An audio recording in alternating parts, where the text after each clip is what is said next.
Hey guys, it's Empress, and you know what time it is? I'm back with part 3 of the Madonna and Meldrum interview. Let's get to it! It's more than a statement, it's a way of life. Celebration, the Mr. Jackson talking. I can't remember what I saw first, Elton John or David Bowie, but I was punished for seeing both of them because Cobo Arena was a really dangerous part of downtown Detroit, and it really wasn't a place for young girls to be going unescorted, which we all were. So I think I lied to my father and said I was spending the night at my girlfriend's, and then I went off to the concerts, and both times my father called and found that I wasn't there and found out that I'd gone to the concert. And I think I got grounded or something. I had to like one summer I wanted to go away to camp or something, and I wasn't allowed to because I went to see David Bowie. But they were both, it was worth it.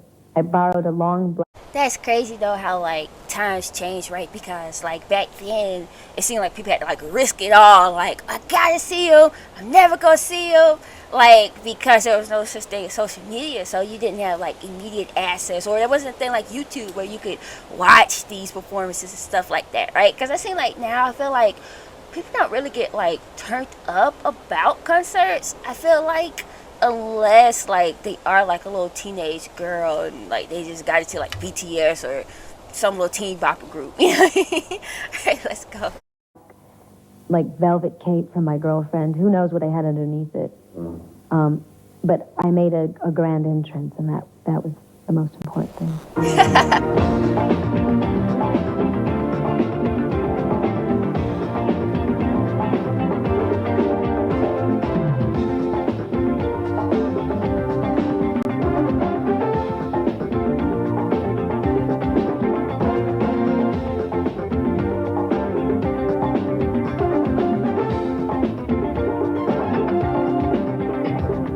I had my own ideas about God, and then I had the ideas that I thought were imposed on me. And I believe in God. I believe that everything you do comes back to you.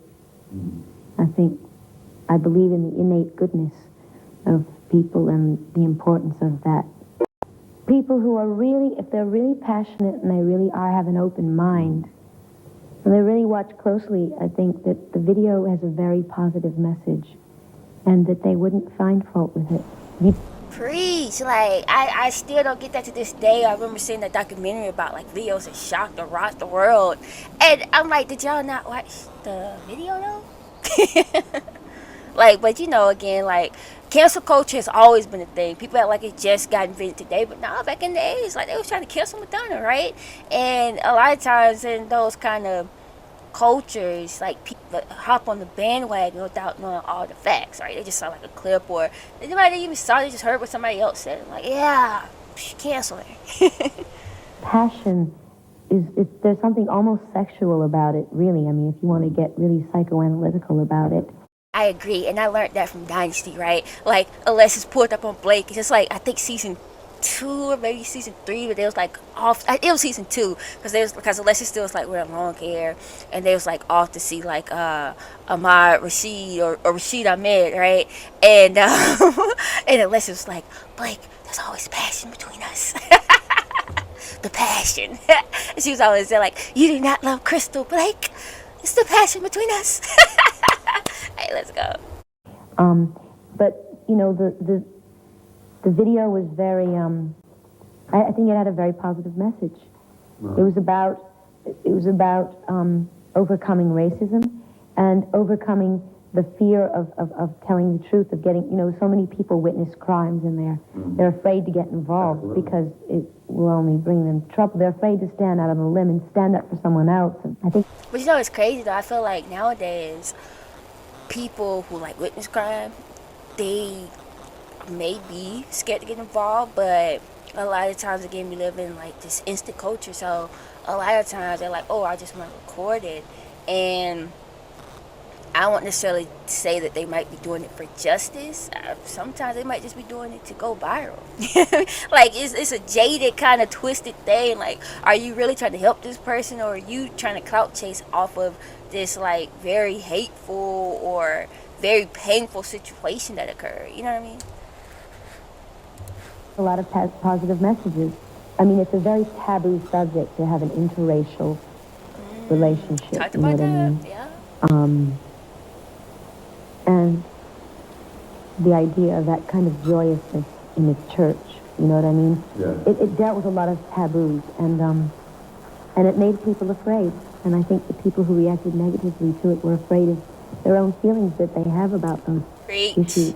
I have to listen to the criticism that I get when they're dealing with my work, and it's beneficial. I guess I don't.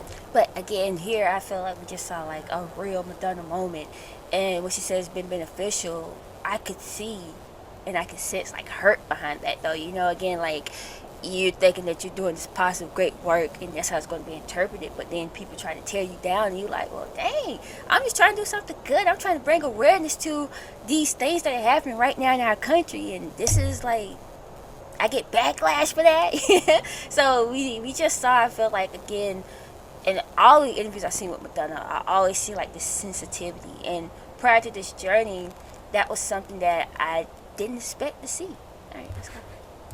Criticism very well, but it's getting better. And if I do something and there's 100 people in the room and 99 people say they liked it, I only remember the one person who didn't like it. Well, the thing is that I wouldn't even be blonde now, except that I'm doing Dick Tracy. So wait, let's go back to that comment. I wonder how Madonna feel about social media now, though. Like, does she get caught up on like those hateful comments or nah? All right, so guys, we're gonna go ahead and pause it. Boom, we're gonna come back and see the fourth and final installment of the Madonna and Molly Meldrum interview. If you haven't already, make sure you hit me up on Patreon. That link is below. There you get to pick what songs you want me to react to. Also, make sure you drop them comments below about this part of the interview. What do you guys think? Let's chop it up like we always do. Alright guys, hope everybody's out there feeling good, staying safe. I'll see you guys next time.